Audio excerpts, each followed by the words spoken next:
I'm ready to slash and burn. No quarter. I'm going to be uncomfortable and all over you from start to finish. Hello, everybody, and welcome to another episode of Outside of the Box. And today I am joined by the captain of Emulsifier, Matt Bors. So excited to have you on the show and talk about big emulsifier and smaller emulsifier. Yeah, definitely. It's a pleasure to be here. Absolutely. So something that I recently learned that I didn't realize, obviously I know that you have both versions of the robot and all of that. I think most people know that, but I didn't realize that Emulsifier had actually applied for previous seasons of BattleBots. And that this wasn't the first time that you were trying to do that. One of those seasons ended up withdrawing and the other one wasn't accepted. So this is something that you've been working on for a while. Yeah, it is. And the featherweight version of Emulsifier is a design that I've been refining for almost 5 years now. And we first applied, like you said, I think it was in 2020, and we're actually accepted. However, they only gave us about 5 weeks, I'd say. And that's just not enough time to do the design and build. And we had to unfortunately pull out. But um, after our rejection in 2021, we finally got the offer this season, so we were excited. I'm sure. And yeah, because that's, as people know, the Bots FC has, two robots, Emulsifier and Shatter. And that was kind of the thing with that season where you had to withdraw is you have two robots that you're working on, and with limited time, you have to kind of make the choice of which direction you're going to go. And obviously, Shatter had previously been on BattleBots and, it had been Right. established. So, that definitely makes sense, but I'm excited that you were able to bring both this year. So that was exciting. Not only getting to do it and go to filming, but then to follow that up in the December Norwalk Champions with the smaller version of that and win a championship. I mean, how exciting of a year was 2022 for you? That was kind of crazy. That was kind of a last minute decision to jump in Norwalk right after BattleBots in that November event. Um, and we just happened to win it. So we qualified for December and then basically went full speed ahead, built a whole nother 30-pound emulsifier and went there trying to win it. And it all worked out. So it was quite the 2-3 month stretch there. I'm sure. I know how busy I felt, and I'm not even building robots. So, Yeah, it's basically taken every spare minute of my free time for the last 3 or 4 months. yeah, But I'm sure well worth it in the end. Yeah, so a couple of kind of things. We'll obviously talk about the first match this season, and what's going to be coming in the future, all that good stuff. But one question I wanted to ask is, obviously you were part of Team Shatter in the past before, kind of captaining Emulsifier now. How was that transition for you? Because there's a number of people in BattleBots who have done that, who have been part of a team and then eventually being captain of their own team. So, how was that for you? yeah, well, I've actually competed in other events for the last, I'd say, 20 years. Kind of took like a 10-year hiatus there for a while, but captaining my own robot has not really, it's not something new to me. I've built several over the last couple of decades, and Adam and I have been good friends. Adam, the captain of Shatter, for almost that entire time, and we've competed with robots back in Robo Games and like 2008 and stuff. So we've been good friends for a while. But BattleBots is a little bit different than most events. But yeah, going from being there that one season helping Shatter in the pits was it was exciting. Even though it wasn't my own robot, it was mostly Adam's robot. But being there to help and just kind of see how things run and see how things go, see the other robots, meet the other teams. Um, definitely helped coming in with your own robot. So for sure. Yeah, that's very exciting. So you got to come to BattleBots with Emulsifier, which was super exciting. The first match, drew Fusion, who has not traditionally been the most reliable robot. Reese has had his share of issues with it. What were, without obviously knowing how the match was going to go, what was your expectation or strategy going into that fight? When they announced that my first match was against Fusion, I kind of realized at that point how much I didn't want to fight that robot because um, despite it has had issues catching on fire in the past, when it works, it's very good, and it's, in my opinion, one of the top robots when it's working right. And what makes it so challenging is, they've got the horizontal spinner and they've got the vertical spinner. So no matter what you attach to your robot to try to counter one of those, they're just going to turn around and face you with the opposite one. So there was a lot of back and forth debate going into that fight on what the strategy was going to be, what attachments we were going to run. We took the wedge to the test box and we came back and took some forks to the test box. And Reese and Dick Suplich were following us back and forth trying to figure out what we were going to run, and we didn't even know ourselves. So, but the strategy going into that fight was to try to avoid their spring-loaded wedgelets. They always seem to face you with the vert first and try to knock you around, and then they'll come in with the horizontal and dish out some real damage. But we were trying to stay away from those wedgelets. Even if we came at them at an angle a little bit, we're able to get a clean shot off on their side. I knew if we went face on with the wedgelets, they were going to tear up our wedge. I kind of expected that going in, and that's basically what happened the first minute and a half of that fight.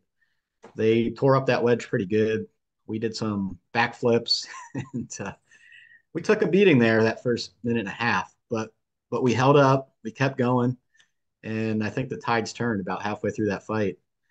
And Fusion, as expected, kind of caught on fire, and we got a couple hits in there, and it was a close judge's decision, I think. But I think they got the decision, rightly so. So It was a very close fight. And at the end, like, I wasn't even sure, I was kind of torn because I could see certain points either way. One thing that I had to mention because I thought it was funny, and I think, I didn't know if that was just a matter of, new rules and kind of getting used to the old ways and stuff. But at points, both you and, your team and Reese's team were saying, to count the other robot out. And I'm like, but they're both moving. And that's a new rule for this season. Like, if it moves, you still need yeah, to go hit it. So was that a matter of, like, do you think not remembering that, oh yeah, the crab walking isn't a thing anymore? no, actually, the camera didn't really show it that well, but Fusion drove over to the opposite side of the arena and just kind of stopped for, I'd say, a good 10 seconds. The camera only showed him sit there for, I don't know, 3 or 4 seconds, it seemed like. But when I seen him sitting there for that long, I thought they had died. So that's why I was telling the referee, there's only like 20 some seconds left on the clock. So that's why I was count them out. I don't want to win the fight. But I guess their drive was still working. Fusion had driven over there, was sitting over there, I guess, waiting out the clock. And when I was yelling at the referee to count him out, then he started driving to show that he did have mobility. And I realized that he can still drive. So it was going to go to the judges.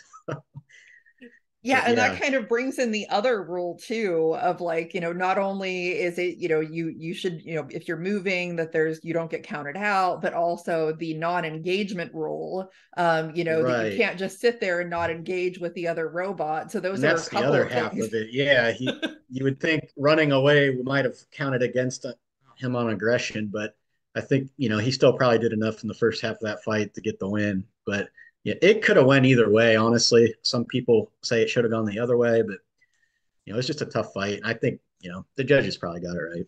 Yeah, it that's it, it works out the way that it does, and you just kind of have to move on to the rest of your matches. What was your impression of just your schedule overall? Because again, speaking of changes, that was another thing, is like being able to see who you're going to fight, so you have this time to prepare for all of those matches.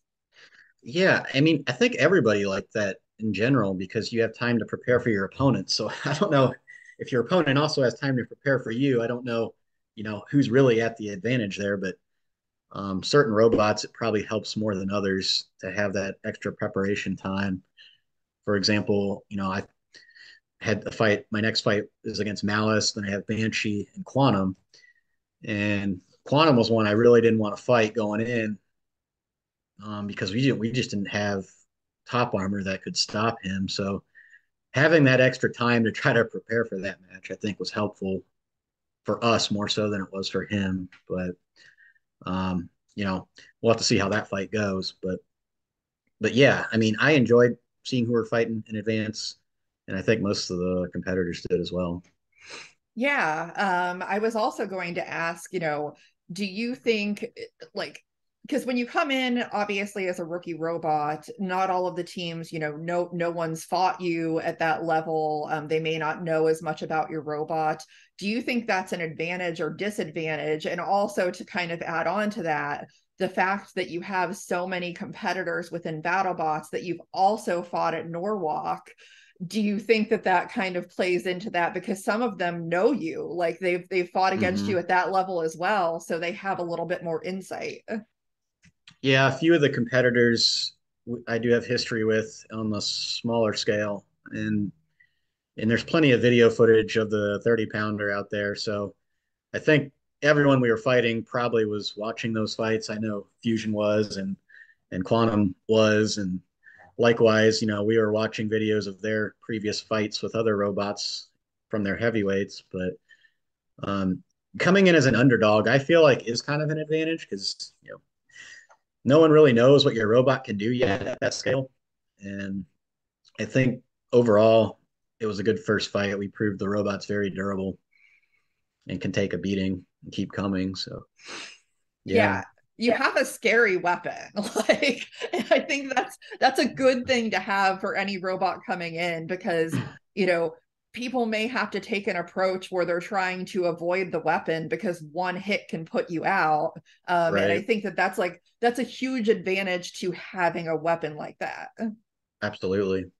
Yeah, we never really got that huge blow against Fusion after he tore up our titanium wedge. The wedge kind of was acting as like a keep away stick. It was just getting us far enough away where our weapon was just grazing him a little bit. And, if we could have got that clean shot off on his frame, I'm sure the outcome would have been different. But props to him for tearing up our wedge that much. They actually made the wedge for us. They're very good working with titanium. So I was joking with them after the fight, does this come with a warranty? So, but but no, those guys are, great to fight, and their whole team's great in general. So. Yes, yes, absolutely.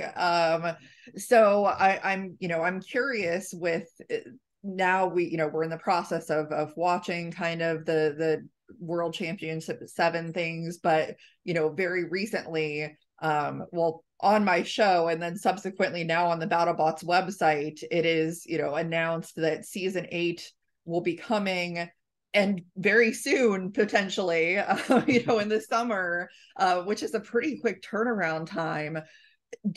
Are you planning on applying to be in Championship 8, and how does that affect the prep time at this point? Because it's not a lot of time.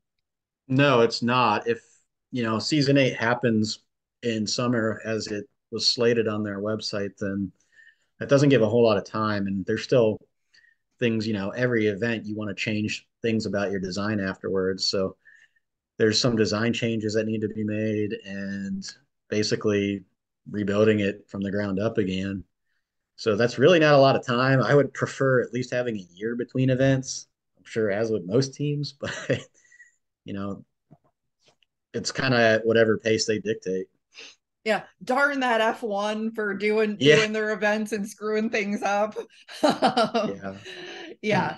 Um, you know, that's I guess that's just the way that it rolls. Does that also impact your ability to do anything with Norwalk leading up to that? Because, you know, again, not a lot of time, and you know, there's a few Norwalk events between now and then. But still yeah. there's a lot of work to be done. It certainly could. Um, with BattleBots filming in October last season, we originally planned to take Emulsifier, the small one, to the September Norwalk, and I thought I could swing it, but as I was working on the heavyweight, there was just no way. There's just too much work to be done, and so we squeezed in the November event. So depending on this season when BattleBots actually happens, yeah, it could affect what event we go to or if we are able to go to Norwalk. But we certainly want to try to if we can, Yeah, yeah, definitely. especially as defending champion. So, Right, exactly. You know, hopefully that works out. But it, you know, it is a very tight schedule. Speaking of Norwalk, I'm asking for myself. I'm not asking for Team Utter Destruction, but do you feel bad for what happened to Vodka Tank? well, I don't know. They were taunting us pretty good before that fight, so we had to give them a little bit of payback there. But no, I mean that was a fun fight. Those guys, their whole team was pretty fun, and we were kind of teasing each other before the fight. And you know, I see they completely revamped their robot for the December finals too. We didn't fight them in December, but I see they completely rebuilt the robot, and I don't know if the outcome of our fight had anything to do with that or not. But no, they're a great team all around. So Yeah, like it's I mean, really, I think that the robotics community is so amazing in general, and everybody has different things that they bring to the table. You know, there's robots that are super destructive, there's robots that are fun, there's some that are in between. And I love the fact that that's showcased, you know, really, I think both at BattleBots and at Norwalk, you see mhm. varying degrees of that. Yeah, I think everybody's goals are a little bit different. Some people are there, just to have fun and have a good time, and other people are there to win. And there's a whole spectrum there, maybe in between. So, yeah, it's just an all around. There's a lot of camaraderie between everybody. Everybody's willing to help everyone else, and it's just a really fun atmosphere. Yes, absolutely. I'm also curious, you know, since you've done both, and I asked this question to a lot of the teams that have done both BattleBots and Norwalk, what, like, if you look at comparing and contrasting, what are some of your like favorite aspects of the BattleBots experience, and what are some of your favorite aspects of the Norwalk experience? Um, so for BattleBots, I think just in general, you know, with it being a nationally televised event, it's kind of cool, being able to show everyone on TV. Hey, look at our robot, look at our team. That whole part of it is pretty cool. NHRL does stream as well though, which is also cool. They've got the probably largest stream of any smaller event in the world, and the community's really tight knit in both events actually. So it's a little less stressful at BattleBots between fights because you have more time to work on the robot.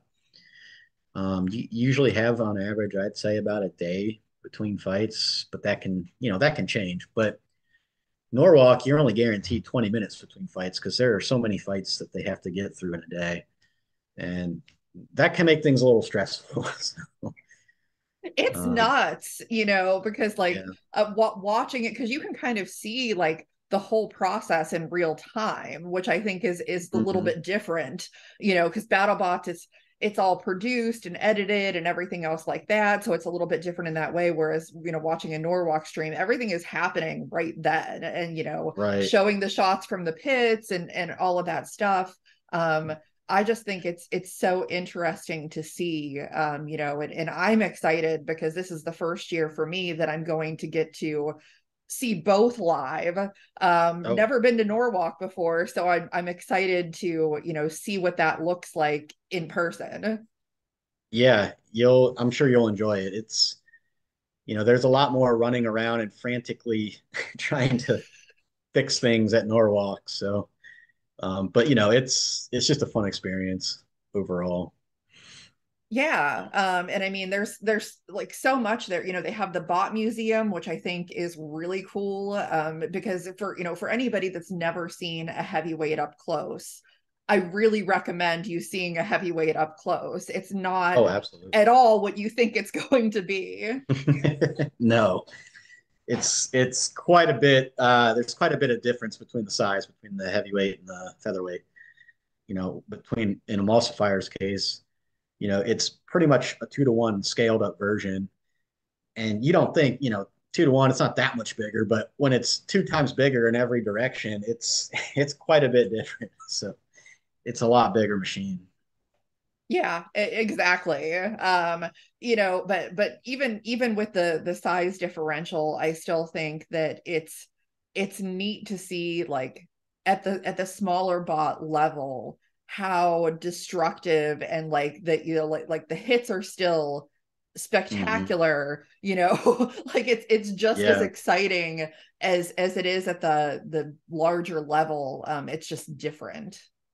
Yeah. If the robots were only televised with no people around or anything, you might not even be able to tell how big they were without something for scale as reference in some of the weight classes. Beetles, robots fly and bounce off walls a lot more. But you get into that 30-pound class and up, and the physics are a lot more kind of similar between hits. Yes, the physics are very similar. Probably not the cost difference to fix the robot, but the physics are Yeah, very similar. that's for sure. Yeah. So, at this point, it is kind of, for you, are your eggs all in the emulsifier basket, or are there any plans to do, anything else with a different robot, or, whether it be at the smaller scale or otherwise? For right now, for me personally, I'm pretty much focusing all my time on Emulsifier, especially given the success that it's had, the little one specifically. And I want to translate that as much as I can over to the heavyweight as well. Because, I truly believe once the machine's dialed in, it's always going to be a threat. So, yeah. Yes, absolutely. And then one other thing that I wanted to ask, because I'm just curious, is that, as I mentioned, there's several scaled up versions of, smaller robots that are at Norwalk that came to BattleBots, Ripperoni, Shred It Bro. These aren't robots that were on your regular season qualifying schedule. Are there any of those that you wish that you had gotten to go against if you had had the opportunity? Oh, man. You know, I didn't. Ripperoni looked pretty nasty. And when I saw how big their weapon was, I'm like, wow, that kind of rivals mine. I think it actually weighs more than emulsifiers, to be honest. So it probably stores more energy. Um, but I thought that robot was really cool. That whole concept was really cool. And just having all those robots scaled up from Norwalk, a couple of them from Shred It Bro, I think from the 3-pound weight class, Star Child as well. And Ripperoni has a featherweight, I believe. So being able to fight one of those, especially maybe one of the ones that was scaled up from a 3-pounder, whereas Emulsifier was scaled up from a 30-pounder, and then to have them both kind of fight each other in the same weight class, that would have been kind of fun to fight any of them. But in the first 4 fights there, none of them showed up on our schedule. So I don't know if that was intentional or not, but but it would have been fun to fight one of the fellow NHRL scaled up robots. Yeah, and like, Sky, like Horizon with Skyline is another one. It wasn't Yeah. exactly Horizon, but still, like, from that Skyline concept. So Hmm. yeah, it's just amazing, like, how many of these folks do both and either have a scaled up version or just a different robot. And I think that it's great to be able to see like that creativity at multiple levels, like that. Yeah, absolutely. Yeah. Well, we will certainly see how the rest of the season plays out for Emulsifier. I'm excited because I think it's a really great robot. Obviously, it's proven that at Norwalk. I'd love to see that replicated at BattleBots. But we'll see how it goes. But yeah, I'm just very excited and thankful to have had the opportunity to have you on to kind of talk about it. And hopefully we'll see more of Emulsifier in the future. And for everybody that's watching, if you want to keep seeing more of this, please make sure that you like, subscribe, comment, let me know your thoughts, because we'll kind of keep the train rolling on this. But yeah, just good luck the rest of the season, and we'll see everybody next time on the show. Thank you. It was a pleasure coming on, and I appreciate the opportunity. Yes, absolutely.